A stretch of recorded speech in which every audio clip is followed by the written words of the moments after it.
agora mostra um pouquinho sobre o que a gente estava falando aqui. Ou seja, identificar e entender os processos. Primeiro, né, mineração de tarefas.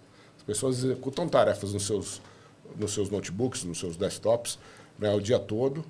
Né, e como é que você minera essas tarefas? Ou seja, que tem uma ferramenta que consiga identificar que está sendo executada uma tarefa. Eu entrei aqui, abri esse documento, eu peguei, abri esse site aqui, joguei os dados, né, do que estavam no documento para o site, tal. Como é que a gente minera as tarefas? Como é que a gente mapeia os processos? Tá certo?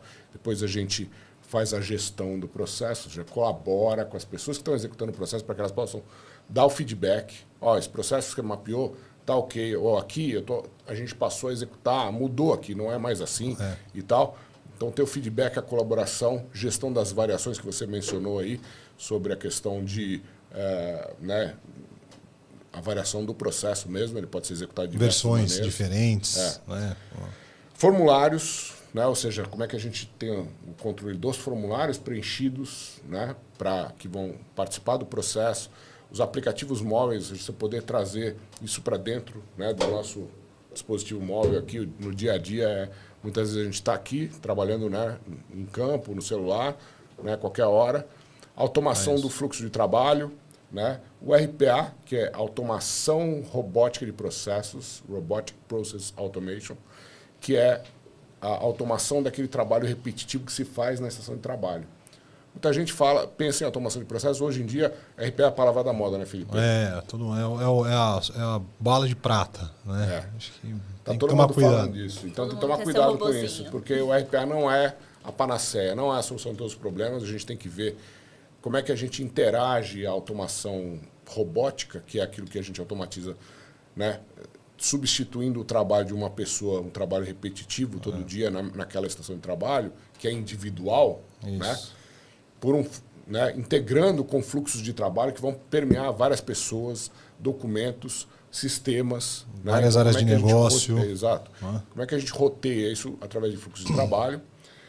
Eu falei em documentos, então o DocGen, a geração de documentos, ou seja, a partir dos dados que estão circulando no processo, como é que a gente passa esses dados para gerar documentos, gerar um contrato, gerar uma proposta, certo? Conectores, eu falei, rotear entre sistemas. Então, como é que a gente se conecta, né? Você tem um monte de sistemas hoje em dia, sistemas dentro da organização, fora da organização. O nosso fluxo de trabalho deveria ser capaz de se conectar a esse sistema e gravar o dado lá ou recuperar um dado de um sistema externo. Né? Essa é a grande dor, né, de muitas empresas, inclusive. Porque você tem isso tudo. Né? Muitas vezes tem vários sistemas e não tem essa conexão, não tem essa camada que interage os diversos sistemas da organização.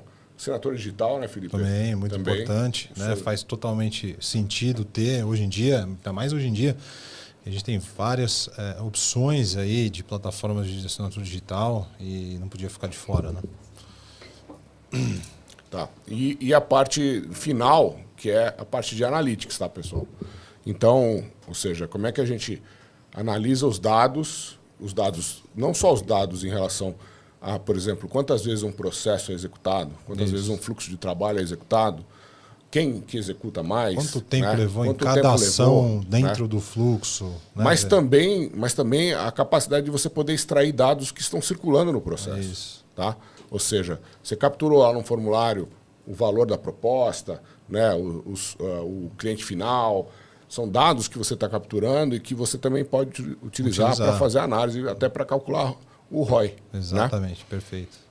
Beleza. Então, a identificação, né, o suporte, a anotação BPMN também é importante. Né? Isso é um padrão de mercado.